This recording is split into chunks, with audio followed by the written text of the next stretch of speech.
Hi guys.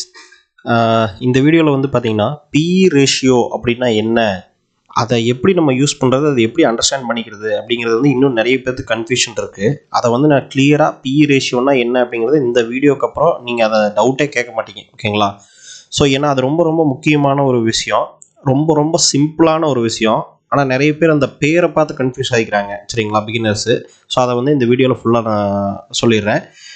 இந்த வீடியோவில் உங்களுக்கு அந்த விஷயம் என்ன, பிஇ ரேஷியோனா என்ன, அதை வச்சு நம்ம எப்படி யூஸ் பண்ணோங்கிறத தெளிவாக தெரிஞ்சிடும் உங்களுக்கு, சரிங்களா? இந்த ஒரு வீடியோ பார்த்தா போதும், அதுக்கப்புறம் நீங்கள் எந்த வீடியோ பார்க்க தேவையில்லை. சரி, அதுக்கு முன்னாடி ஸ்டாக் மார்க்கெட்டுக்கு நீங்கள் பிகினராக இருந்தீங்க, ஃபுல்லாக நீங்கள் ஸ்டாக் மார்க்கெட்டை கற்றுக்கணும், நான் ப்ராக்டிக்கலாக ட்ரேட் பண்ணணும், இன்வெஸ்ட் பண்ணணும் அப்படின்னு நீங்கள் நினச்சிங்க அப்படின்னா கீழே டிஸ்கிரிப்ஷனில் ஒரு வீடியோ கொடுத்துருக்கேன், அந்த வீடியோ பாருங்கள். அந்த வீடியோவில் வந்து நான் 2 கோர்ஸை பற்றி சொல்லியிருக்கேன். அந்த கோர்ஸை நீங்கள் அந்த வீடியோ ஃபுல்லாக வாட்ச் பண்ணுங்கள். அந்த வீடியோ உங்களுக்கு வந்து யூஸ்ஃபுல்லாக இருக்குது அப்படின்னா நீங்கள் அதை ஃபாலோ பண்ணிக்கோங்க. நிறைய ஸ்டூடெண்ட்ஸ் ஆல்ரெடி அதை ஃபாலோ பண்ணிக்கிட்டு இருக்காங்க, சரிங்களா? சரி, இப்போ வீடியோக்குள்ளே போயிடுவோம். இப்போ வந்து பிஇ ரேஷியோன்னா என்ன? பிஇ ரேஷியோ அதாவது பினா ப்ரைஸ், ஓகேங்களா, ப்ரைஸு, ஈனா ஏர்னிங்ஸ், அதாவது சம்பாதிக்கிறது, சரிங்களா, ஏர்னிங்ஸு. இப்போது இதுக்கு ரெண்டுக்கு இடையில் இருக்கிற இந்த விகிதம் அப்படின்னு சொல்லுவாங்க. அதாவது நம்ம டிவைட் பண்ணோம்னா இந்த கொடுக்குற விலைக்கும் அந்த விலையை கொடுத்து நம்ம சம்பாதிக்கிற அமௌண்ட்டுக்கும் நடுவில் இருக்கிற விகிதம் தான் பிஇ ரேஷியோ. ஏன்னா நம்ம விகிதம் வந்துட்டாலே அப்புறம் ரேஷியோ வந்துடும், சரிங்களா? சரி, இப்போ வந்து நம்ம எப்படி பிஇ ரேஷியோ ஸ்டாக் மார்க்கெட்டில் எப்படி யூஸ் ஆகுது, ஒரு ஸ்டாக்கில் ஒரு கம்பெனியில் எப்படி யூஸ் ஆகுது அப்படிங்கிறத பார்ப்போம். இப்போது ஒரு ஊரில் வந்து ஒருத்தர் இருக்கார், சரிங்களா, குப்புசாமின்னு ஒருத்தர் இருக்காருன்னு வச்சுங்களேன், ஏதோ ஒரு பேர் வச்சுக்கோங்க. இப்போ அவர் வந்து ஏபிசின்னு ஒரு கம்பெனி ஆரம்பிக்கிறார், சரிங்களா. அவருக்கு ஏபிசி கார்பரேஷன் அப்படின்னு சொல்லி ஒன்று கம்பெனின்னு வச்சுக்கோங்களேன், கம்பெனின்னு வச்சு ஆரம்பிக்கிறார். இதை வந்து பப்ளிக் லிமிட்டடாக என்எஸ்சியில் லிஸ்ட் அவுட் பண்ணுறாருன்னு வச்சுக்கோங்க. என்எஸ்சி அதாவது நேஷ்னல் ஸ்டாக் எக்ஸ்சேஞ்ச் அப்படிங்கிறத நம்ம இந்தியாவோட ஸ்டாக்கை வாங்கி விற்கிறதுக்கு உண்டான மீடியம் மார்க்கெட் பிளேஸ், சரிங்களா. இவங்க தான் வந்து நேஷ்னல் ஸ்டாக் எக்ஸ்சேஞ்ச். இது மாதிரி இன்னொன்று இருக்குது, பிஎஸ்சின்னு ஒன்று இருக்குது. ரெண்டுமே ஆல்மோஸ்ட் வந்து சேம் தான். பிஎஸ்சி ரொம்ப வருஷத்துக்கு முன்னாடி ஆரம்பிச்சது, அதுக்கப்புறம் நிறைய ரெகுலேஷன்லாம் கொண்டு வந்து என்எஸ்சி ஆரம்பித்தாங்க, சரிங்களா. ஸோ இதெல்லாம் வந்து ஆல்மோஸ்ட் உங்களுக்கு நிறைய விஷயங்கள் தெரிஞ்சிருக்கும். ஸோ இப்போ என்எஸ்சியில் நான் லிஸ்ட் அவுட் பண்ணோம் அப்படின்னு நினைக்கிறாரு. அதுவும் சிம்பிளாக நான் சொல்கிறேன், இதுக்கு நிறைய ரெகுலேஷன்ஸ் எல்லாம் இருக்குது, நம்ம அந்த காம்ப்ளிகேட் பண்ணிக்க வேண்டாம். நமக்கு எப்படி வந்து புரியணுமோ அந்த மாதிரி நான் சொல்கிறேன். இப்போ ஏபிசின்னு ஒரு கம்பெனியை ஆரம்பிச்சிருக்காரு, சரிங்களா. இந்த கம்பெனி பேர் மட்டும் ரெஜிஸ்டர் பண்ணியிருக்காருன்னு வச்சுங்களேன். பேர் ரெஜிஸ்டர் பண்ணி கம்பெனி ரெஜிஸ்டர் பண்ணிட்டார் ஏபிசி அப்படின்னு சொல்லி. இப்போ இது இவரோட பிஸ்னஸ் என்ன அப்படின்னு கேட்டிங்கன்னா, இவர் வந்து ஒரு பில்டிங்கை கட்டுவார், சரிங்களா. ஒரு இடத்த வாங்கி பில்டிங்கை கட்டுவார், சரிங்களா. பில்டிங் கட்டி அதை வந்து இந்த கம்பெனிலேருந்து தான் செலவு பண்ணுவார். இந்த கம்பெனியில் அவர் இன்வெஸ்ட் பண்ணுவார் இல்லையா, இந்த கம்பெனியில் ஃபஸ்ட்டு ஒரு 10 லட்சம் ரூபாய், 10 lakhs, சரிங்களா. 10 lakhs வந்து இந்த கம்பெனியில் கரண்ட் அக்கௌண்ட்டில், பேங்க் அக்கௌண்ட்டில் போட்டு வச்சிட்டார். அந்த 10 lakhs யூஸ் பண்ணி என்ன பண்ணார், இதுக்கெல்லாம் செலவு பண்ணார். அதாவது இந்த பில்டிங் கட்டுறதுக்கு, இந்த இடம் வாங்குறதுக்கு செலவு பண்ணார், சரிங்களா. இடம் 5 lakhs அப்படின்னு வச்சுக்கோங்க. இடம் 5 lakhs, பில்டிங் 5 lakhs அப்படின்னு வச்சுக்கோங்க. நான் ரொம்ப சிம்பிளாக சொல்கிறேன், இந்த அளவுக்கு கம்மியாக கட்ட முடியாது, இருந்தாலும் ஒரு சிம்பிளாக புரியறதுக்காக நான் சொல்கிறேன். இப்போது இந்த கம்பெனியோட 5 lakhs கட்டியிருக்கோம், சரிங்களா. இப்போது இதில் இந்த 5 lakhsக்கு உண்டான அசட்டு வந்து நிலமாகவும் பில்டிங்காகவும் இருக்குது, சரிங்களா. இப்போ இந்த கம்பெனியோட நெட்ஒர்த் என்ன, டோட்டலாக இவர் 10 lakhs இனிஷியலாக இன்வெஸ்ட் பண்ணார் இந்த கம்பெனியில், ஓகேங்களா. இவர் தான் வந்து இவரோட பேர் குப்புசாமி அப்படின்னா, இவர் என்ன அப்படின்னா இந்த கம்பெனியில் ப்ரொமோட்டர் அப்படின்னு சொல்லுவாங்க. ஏன்னா இவர் தான் major shareholder of this company, சரிங்களா. இவர் தான் மேஜராக ஷேர் ஹோல்டர். இவர் தான் வந்து கம்பெனியில் ஃபஸ்ட்டாக காசை போட்டு இன்வெஸ்ட் பண்ணார், ஓகேங்களா. அதை வச்சு இதை பண்ணார். இப்போ இவரோட பிஸ்னஸ் என்ன, இந்த மாதிரி பில்டிங் கட்டிட்டார். இப்போது இவர் என்ன பண்ணுவார் அப்படின்னு கேட்டிங்கன்னா, இந்த பில்டிங்கை வாடகை கொடுவார், சரிங்களா. வாடகை கொடுத்து ரெண்ட் வரும் இல்லைங்களா, இந்த ரெண்ட் வந்து திரும்ப இந்த கம்பெனி ரெண்ட் மாதம் ரெண்ட் வாங்கி அதை திரும்ப இந்த கம்பெனியோட அக்கௌண்ட்டில் போடுவார், சரிங்களா. இதுதான் வருமானம், சரிங்களா. அதுக்கப்புறம் ரெண்ட் கொஞ்சம் கிடைச்சதுக்கப்புறமோ இல்லை வந்து பேங்க்கில் லோன் வாங்கியோ கடன் வாங்கியோ திரும்பவும் பில்டிங் கட்டுவார், வேறு பில்டிங் கட்டுவார், வேறு இடத்த நல்லா சூஸ் பண்ணுவார், அதை பில்டிங் கட்டுவார், வாடகை கொடுவார், அந்த வாடகை இவருக்கு வரும், சரிங்களா, ரெகுலராக. இதுதான் இந்த கம்பெனியோட பிஸ்னஸ் அப்படின்னு வச்சுக்கோங்க, ஓகேங்களா, எக்ஸாம்பிளுக்கு. இப்போது இந்த கம்பெனியில் என்ன பண்ணுறாரு, இப்போது ஒரு வீடு கட்டி வாடகை கொடுத்துருக்காரு அப்படிங்கிற மாதிரி நம்ம வச்சுக்குவோம், சரிங்களா. இப்போ வந்து இந்த கம்பெனியோட ப்ரைஸ் என்ன, ஸ்டாக் ப்ரைஸ் என்ன, இந்த ஏபிசி கம்பெனியோட ஸ்டாக் ப்ரைஸ் என்ன அப்படிங்கிறது எப்படி கால்குலேட் பண்ணுவாங்கன்னா, ஃபஸ்ட்டு அவரோட கம்பெனியோட கரண்ட் அக்கௌண்ட்டை பார்ப்பாங்களா. கரண்ட் அக்கௌண்ட் அதாவது வந்து அவரோட வருமானம் ப்ளஸ் வந்து செலவு பண்ணுறது எல்லாம் அதில் தான் கணக்கு இருக்கும், சரிங்களா. இப்போ இந்த கம்பெனியில் இருக்கிற கேஷை பார்ப்பார், சரிங்களா. இப்போ 10 lakhs அப்படின்னு வச்சுக்கோங்களேன். அதில் வந்து 1 லட்சம் இருக்குது. 9 லட்சத்தில் பில்டிங் கட்டி முடிச்சு இடத்தையும் வாங்கிட்டாரு, பில்டிங் கட்டி முடிச்சிட்டாருன்னு வச்சுக்கோங்க. 1 லட்சம் கேஷாக இருக்குது. அப்போது கேஷ் அக்கௌண்ட்லேருந்து 1 லட்சம் அப்படின்னு எடுத்துக்குவாங்க. ப்ளஸ் அசட்டு எவ்வளோ, பில்டிங் எவ்வளோ, பில்டிங் வந்து 9 லட்சம் செலவு பண்ணியிருக்காரு. அந்த 9 லட்ச ரூபா பில்டிங், சரிங்களா. இடம் வந்து ஒரு 9 லட்சத்தில் பில்டிங்கு ப்ளஸ் இடம் 4.5 லட்சம் அப்படி பண்ணியிருக்காருன்னு வச்சுக்கோங்க. இப்போ ரெண்டும் சேர்த்து அது அசட்டா. அப்போ அசட்டை கால்குலேட் பண்ணோம்னா டோட்டலாக என்ன ஆகும்? டோட்டலாக 10 lakhs இந்த கம்பெனியோட நெட் ஒர்த், சரிங்களா. இப்போ இது பப்ளிக் லிமிடெட் கம்பெனியாக இருக்கிறதுனால என்ன பண்ணுறாங்க அப்படின்னா 10 lakhs அப்படிங்கிறத வந்து பப்ளிக் லிமிடெட் கம்பெனியாக போய் நம்ம அந்த ஷேர்ஸ் அனௌன்ஸ் பண்ணோம் அப்படின்னா இந்த கம்பெனியோட நெட் ஒர்த் 10 லட்சம், சரிங்களா. இப்போ இந்த 10 லட்சம் ரூபாயை நம்பர் ஆஃப் ஷேர்ஸாக பிரிக்கிறாங்க. அப்போது இந்த 10 லட்சம் ரூபாயை என்ன பண்ணுறாங்க அப்படின்னா 1 லட்சம் ஷேர்ஸாக பிரிக்கிறாங்க, சரிங்களா. 1 லட்சம் ஷேர்ஸ் 1 lakh ஷேர்ஸ் பிரிக்கிறாங்க. ஏன் 1 lakh பிரிச்சாங்க? நான் 2 lakhs பிரிக்கலாமா அப்படின்னு கேட்டிங்கன்னா நீங்கள் எப்படி வேணால் பிரிச்சுக்கலாம். இனிஷியலாக வந்து எப்படி பிரிச்சிங்கனாலும் திருப்பி கூட்டும் போது என்ன ஆகும்? 10 லட்சம் தான் வரும், சரிங்களா. ஒர்த்து வந்து என்ன? 10 லட்சம். அதை எவ்வளோ நம்பரால் டிவைட் பண்ணாலும் திருப்பி கூட்டும் போது திரும்ப 10 லட்சம் தான் வரும், சரிங்களா.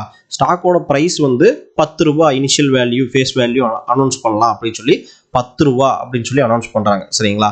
ஸோ 10 ரூபான்னு அனௌன்ஸ் பண்ணும்போது இது எத்தனை ஷேராக பிரிக்கணும்? 1 லட்சம் ஷேர்ஸாக பிரித்தா 10 ரூபாய் அப்படின்னு ஒரு ஷேர். அப்போ 10 ரூபாய் இன்ட்டு 1 லட்சம் அப்படின்னா திரும்ப 10 லட்சம் வந்துடும் ஷேர்ஸ், ஓகேங்களா. ஸோ டோட்டல் நெட் ஒர்த் சரியா போச்சு. இப்போ அடுத்து என்ன பண்றாங்க அப்படின்னா இப்போ இந்த கம்பெனியோட பிரைஸ் எப்படி பிரிச்சிருக்காங்கன்னு தெரியுதுங்களா. இப்படிதான் வந்து கம்பெனியோட ஸ்டாக்கோட பிரைஸ், ஒரிஜினல் பிரைஸ் இதுதான். இதுக்கு பேர் தான் புக் வேல்யூ அப்படின்னு சொல்லுவாங்க. புக் வேல்யூன்னு என்ன? புக் வேல்யூனா இப்போ நம்ம வந்து இந்த கம்பெனியை டோட்டலாக ஒரு பர்டிகுலர் ஃபேஸ் வேல்யூ வச்சு 10 ரூபான்னு வச்சு டோட்டலாக டிவைட் பண்ணியிருக்கிறோம். 1 லட்சம் ஷேர்ஸ் வருது, 1 லட்சம் குவான்டிட்டி வருது.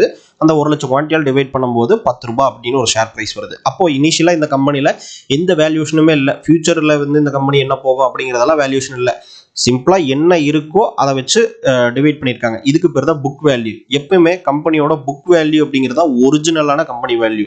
அப்போது அதே விலை கொடுத்து இன்னொருத்தன் வாங்குறானா அப்படின்னு கேட்டிங்கன்னா, நம்ம குப்புசாமி வந்து ஏபிசி கம்பெனி ஓனர். இவர் வந்து 10 லட்ச ரூபாய்க்கு கஷ்டப்பட்டு அவர் வேலை செஞ்சுட்டு அதே 10 லட்ச ரூபாய்க்கு இன்னொருத்தருக்கு அந்த கம்பெனியை விற்கிறாரு அப்படின்னு கேட்டிங்கன்னா, அவர் ஏன் விற்கணும்? எனக்கு ஒரு 11 லட்சம் கொடு அப்படின்னு சொல்லுவார், ஓகேங்களா. ஏன்னா எல்லா பொருளுமே அப்படித்தானே. நம்ம ஒன்று பண்ணோம் அப்படின்னு கேட்டிங்கன்னா அதுக்கு மேலே ஒரு ப்ராஃபிட் வச்சு தான் கொடுப்போம், சரிங்களா. அப்போ அந்த ப்ராஃபிட் வச்சு கொடுக்கும்போது எத்தனை பேர் நம்ம வாங்குறதுக்கு வர்றாங்கிறத பொறுத்து அவங்க பிட்டிங் பண்ணுவாங்க. சரி, இந்த கம்பெனி நல்லா இருக்கு, 10 லட்ச ரூபா தான் ஷேர்ஸு, 10 லட்ச ரூபா தான் டோட்டல் கம்பெனி. அப்போ நான் வந்து இதில் ஒரு ஷேர் வாங்குறேன்னா 10 ரூபா, அப்போது எனக்கு கொடு அப்படின்னு சொல்லுவாங்க. இந்த மாதிரி 1000 பேர் கேட்கும்போது இருக்கிறதே 1 லட்சம் குவான்டிட்டி. அப்போ 1 லட்சம் பேர் கேட்கும்போது ஆளுக்கு ஒரு ஷேராக கொடுத்தா கூட 1 லட்சம் ஷேர் முடிஞ்சு போயிடும். அப்போது ஒரு 5 லட்சம் பேர் 10 லட்சம் பேர் கேட்குறாங்கன்னு வச்சுக்கோங்க. அப்போ என்ன பண்ணுவாங்க? நான் 11 ரூபா கொடுக்குறேன் எனக்கு கொடுத்துரு அப்படின்னு கேட்பாங்க. இன்னொருத்தர் வந்து நான் 12 ரூபா கொடுக்குறேன் எனக்கு கொடுத்துருன்னு கேட்பாங்க. இப்படி தான் என்ன ஆகுது? விலை வந்து இருக்கிற விலையை விட அதிகமாக ஏறுது. இதுதான் மார்க்கெட் ப்ரைஸ். இப்போ புரிஞ்சுதுங்களா? இப்போது புக் வேல்யூலிருந்து மார்க்கெட்டு கேட்குற இடத்துல இது எந்த இடத்துல நடக்குது? இந்த மாதிரி எங்கெங்கே ஏலம் விடுறாங்க அப்படிங்கன்னா, ஃபர்ஸ்ட் அனௌன்ஸ் பண்ணும்போது ஐபிஓ, இனிஷியல் பப்ளிக் ஆஃபரிங். இந்த இடத்துல தான் இந்த சப்ஸ்கிரைபர் கான்செப்ட் வரும், சரிங்களா. ஐபிஓன்னு சொல்லி அனௌன்ஸ் பண்ணி இந்த இடத்துல இது பண்ணுவாங்க. அதுக்கப்புறம் இது மார்க்கெட்டுக்குள்ளே வந்துடும், சரிங்களா. இந்த ஐபிஓ முடிஞ்சிச்சுன்னா இந்த மார்க்கெட்டில் இந்த ஷேர் ப்ரைஸு இப்போ 10 லட்ச ரூபாய்னு இருந்த ஷேர் ப்ரைஸு, அதாவது ஒரு தனிப்பட்ட ஷேர்னு பார்க்கும்போது 10 ரூபா அப்படின்னு பார்த்தீங்கன்னா 10 ருபீஸ்னு இருந்த ஷேர் ப்ரைஸு 20 ருபீஸ்னு ஆயிடுச்சு, சரிங்களா. மார்க்கெட்டில் அதிகபட்சம் 20 ரூபா கொடுத்து வாங்கியிருக்காங்கன்னு வச்சுங்க மார்க்கெட்டில். அப்போ இது மார்க்கெட்டுக்கு வந்துருச்சு. இந்த ஷேர்ஸ் வந்து அனௌன்ஸ் பண்ணி மார்க்கெட்டுக்கு வந்துருச்சு. இப்போ எல்லா ஷேருமே அவர் வித்துருவார் அப்படின்னு கேட்டிங்கன்னா, அவர் கம்பெனி ஓனராக இருக்கணும்னா ஒரு 50% ஷேர் வந்து அவர் வச்சிருப்பார், சரிங்களா. மீதி 50%, அதாவது 1 லட்சம் குவான்டிட்டியில் 50,000 ஷேர் வந்து அவர் வச்சிருப்பார், சரிங்களா. 50K ஷேர் வந்து அவர் வச்சிருப்பார், 50K வந்து பப்ளிக்கு விற்பார், சரிங்களா. இப்படி விற்கிறது மூலமாக ஒரு ஷேரை 20 ரூபா கொடுத்து வாங்குறாங்க. அப்போ 50,000 இன்ட்டு 20 ரூபா அப்படிங்கும்போது உங்களுக்கு எவ்வளோ ஆச்சு?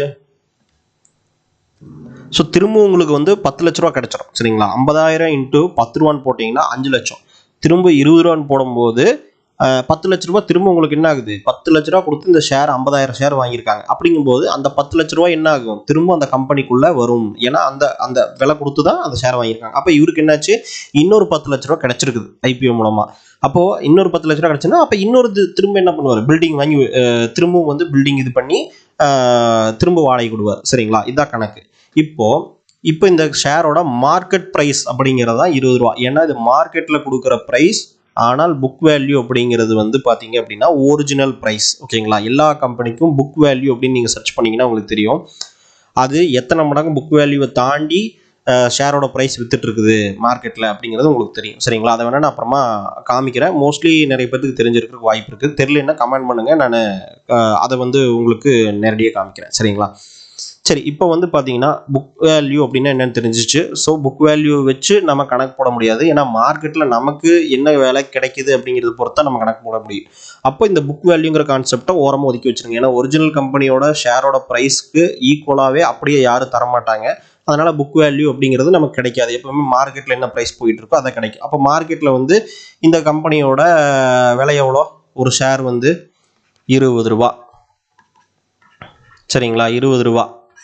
இப்போ 20 ரூபாய்க்கு வித்துட்டு இருக்குது. சரிங்களா, இந்த கம்பெனி எவ்வளோ சம்பாதிக்குது? இப்போ ஒரு வீடு கட்டி வாடகைக்கு விட்டுருக்காரு. சரிங்களா, இப்போது அப்ராக்சிமேட்டாக சிம்பிளாக கணக்குக்காக நான் சொல்லணும்னா வருஷம் 1 லட்ச ரூபா கிடைக்குது. 1 இயருக்கு இந்த வீடு இவர்கிட்ட இருக்கிறது ஒரே வீடு தான். ஒரு வீடு கட்டி வாடகைக்கு விட்டுருக்காரு. அதில் வந்து வருஷத்துக்கு 1 லட்ச ரூபா அவருக்கு வாடகை கிடைக்குது அப்படின்னு வச்சுக்கோங்க. 1 லேக் வாடகை கிடைக்குது. இப்போது டோட்டலாக இந்த கம்பெனி எவ்வளோ வந்து வச்சுருக்காங்க, அதாவது சாரி ஷேர்ஸோட ஒர்த் என்ன? 20 ருபீஸ். சரிங்களா, 20 ருபீஸ். அப்போது எத்தனை நம்பர் ஆஃப் ஷேர்ஸ் இருக்குது?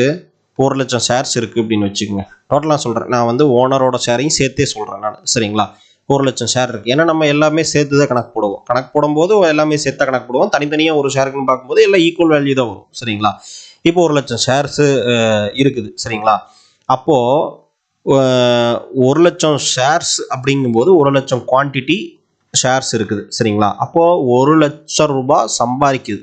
சரிங்களா, கம்பெனி வந்து வருஷத்துக்கு 1 லட்சம் ரூபாய் சம்பாதிக்குது. சரிங்களா, ஏன்னா அதுதான் வருமானம். ஒரே வகையான வருமானம் அந்த கம்பெனிக்கு, அது ஒன்று தான். சரிங்களா, இப்போது அந்த 1 லட்சம் ரூபாய் அப்படிங்கிறது வந்து பார்த்தீங்கன்னா ஒரு ஷேருக்கு எவ்வளோ சம்பாதிக்கும்? நான் ஒரு ஷேர் வாங்கி வச்சுக்கிறேன். அப்போ ஒரு ஷேருக்கு எவ்வளோ சம்பாதிக்கணும்னு என்ன பண்ணணும்? டிவைட் பண்ணணும். சரிங்களா, அப்போது 1 லட்சம் குவான்டிட்டி அப்படின்னு டிவைட் பண்ணிங்கன்னா என்ன ஆகும்? ஒரு ஷேருக்கு 1 ஷேர் ஈக்குவல் டு 1 ருபீஸ் சம்பாதிக்குது. சரிங்களா, 1 ரூபாய் சம்பாதிக்குது. சரிங்களா, இப்போது ஷேரோட விலை எவ்வளோ கொடுத்து நான் வாங்கியிருக்கிறேன்? அடுத்த செகண்டுக்கு போவோம். ஷேரோட விலை நான் வாங்கின பை ப்ரைஸ் என்ன? மார்க்கெட் ப்ரைஸு 20 ரூபாய்.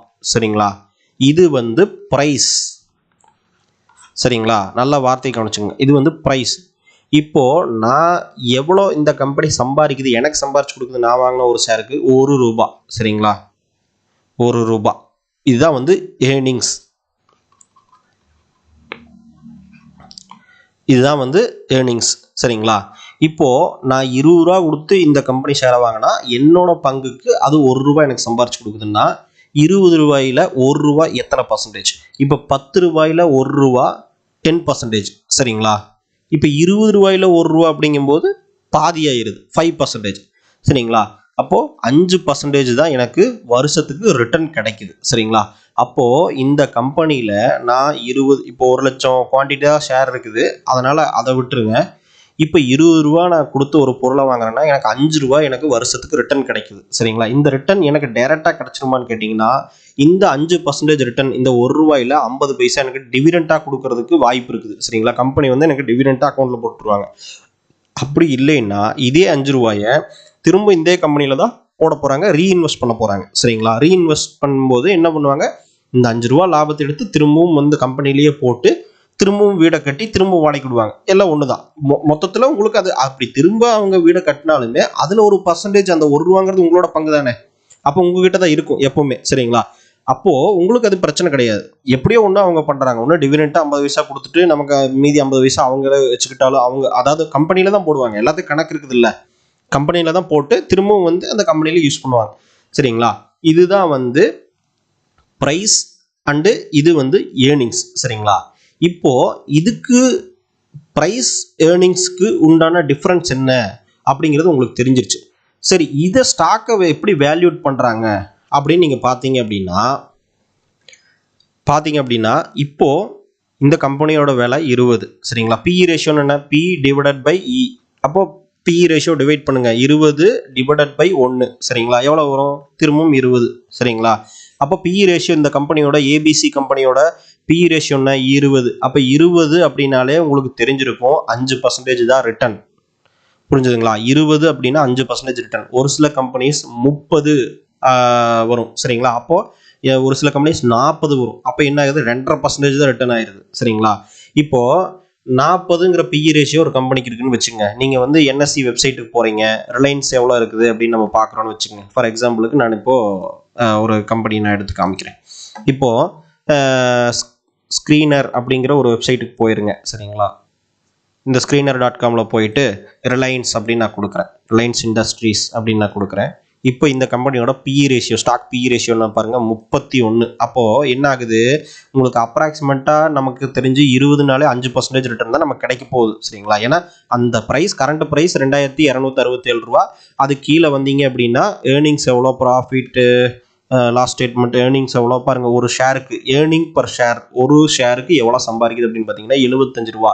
அப்போது 75 ரூபா கொடுத்து நான் 75 ரூபா எனக்கு கிடைக்குது. 2267 ரூபா கொடுத்து நான் ஒரு பொருளை வாங்கினேன்னா வருஷத்துக்கு எனக்கு 75 ரூபா கிடைக்குதுன்னா 31 டைம்ஸ் வந்து ப்ரைஸ் டு ஏர்னிங் ரேஷியோ இருக்குது அப்படிங்கிறதா நம்மளோட பேஸ் கணக்கு சரிங்களா? அப்போ 31ன்னா எவ்வளோ வந்துடுது உங்களுக்கு? வந்து 20நாலே 5%ங்கும் போது 31ன்னா அதில் ஒரு 3% ஆயிரும் சரிங்களா? இப்போ எல்லா இன்வெஸ்டருக்கும் ஒரு கேள்வி வரும் சரிங்களா? ஏங்க நான் ஒரு 20 ரூபா கொடுத்து நான் 5% எனக்கு ரிட்டர்ன் கிடைச்சதுன்னா அதுக்கு பேசாமல் நான் ஃபிக்ஸ்ட் டெபாசிட்டில் போட்டு போனேன்னா 7.5% எனக்கு ரிட்டர்ன் கிடைக்குமே. ஃபிக்ஸ்ட் டெபாசிட் அப்படின்னு ஒன்று இருக்கு இல்லையா? ஃபிக்ஸ்ட் டெபாசிட்டில் போட்டேன்னா எனக்கு 7.5% ரிட்டர்ன் கிடைக்குமே. நான் எதுக்கு போய் இந்த ஸ்டாக்கை வாங்கணும் அப்படிங்கிற கேள்வி வரும் சரிங்களா? இப்போ நல்லா யோசிச்சுக்குங்க.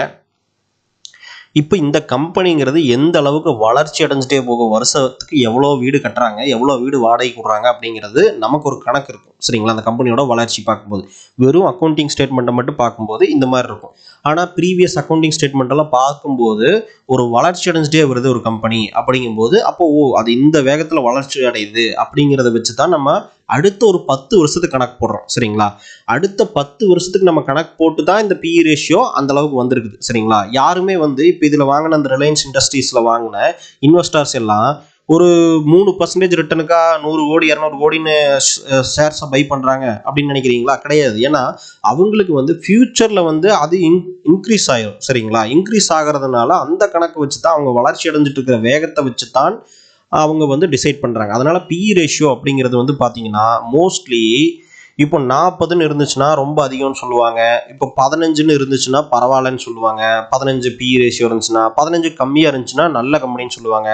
ஆனால் இன்வெஸ்டரோட பர்செப்ஷன் வந்து வேற மாதிரி இருக்கும் சரிங்களா? இன்வெஸ்டர் அப்படிங்கிறவங்க வந்து பார்த்தீங்கன்னா இன்னைக்கு என்ன இருக்குதோ அதை பார்க்க மாட்டான். அது இன்னைக்கு இருந்து நாளைக்கு எப்படி வளருதோ அதை தான் பார்ப்பான் சரிங்களா? அப்படிங்கும்போது நீங்கள் ஒரு இன்வெஸ்டராக இருக்கும்போது அந்த கம்பெனியை கணக்கு போடுவீங்க. இப்போ வந்து ரிலையன்ஸ் இண்டஸ்ட்ரீஸ் இருக்குது அப்படின்னா ரிலையன்ஸ் இண்டஸ்ட்ரீஸ் வந்து வருஷத்துக்கு ப்ராஃபிட் பாருங்கள். ப்ராஃபிட் அண்ட் லாஸ் ஸ்டேட்மெண்ட்டில் போனீங்கன்னா பாருங்கள், நெட் ப்ராஃபிட் 24,000 கோடி சம்பாரிச்சிருக்குது. அப்புறம் 19,000 கோடி இப்படியே வருஷம் பார்த்தீங்கன்னா 22,000 கோடி, 23,000 பாருங்கள். மார்ச் 2018 36,000 கோடி, அப்புறம் 39,000 கோடி, அப்புறம் பாருங்கள் மார்ச் 2021 49,000 கோடி. நெட் ப்ராஃபிட் மட்டும் நான் சொல்லிட்டு இருக்கேன். இப்போ பாருங்கள் 48,000 கோடி. இப்போது ஆல்மோஸ்ட் வந்து 2010 பார்த்தீங்கன்னா 24,000 கோடி இருந்தது. இப்போ டபுள் ஆயிருக்கு இல்லையா? 50,000 கோடி வந்திருக்கா? 49,000 கோடி வந்திருக்குதா? இப்போ டபுள் ஆயிடுச்சு.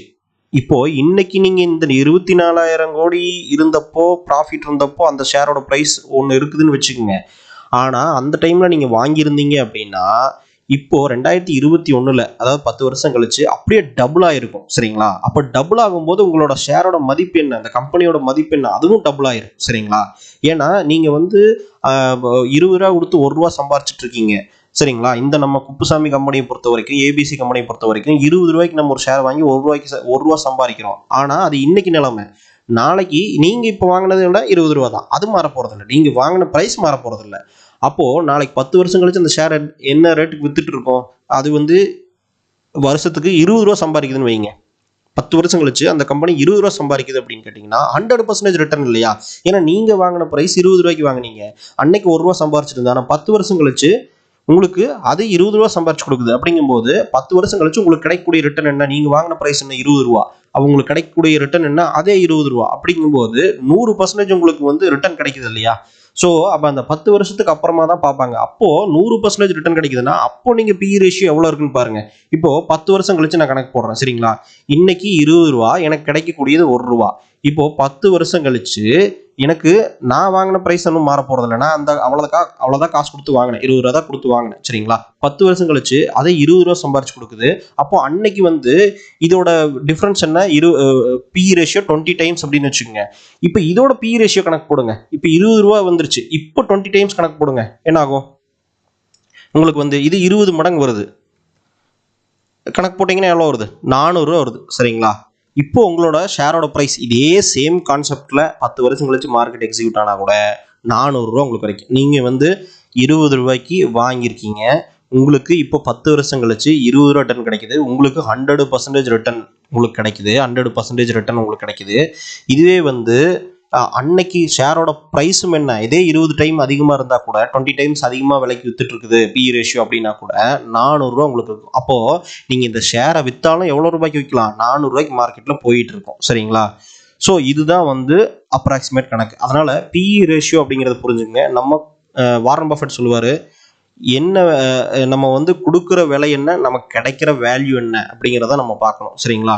நம்ம வந்து கொடுக்கறது ஒரு ப்ரைஸ், ஆனால் அதுக்கு நமக்கு என்ன கிடைக்குது வேல்யூ அப்படிங்கிறத பார்க்கணும். வேல்யூங்கிறது அன்னைக்கு கிடைக்கிறது மட்டும் இல்லை, அதுக்கப்புறமா அந்த கம்பெனியில் நடக்க போகிறது உருவாக போகிறதும் சேர்ந்து தான்.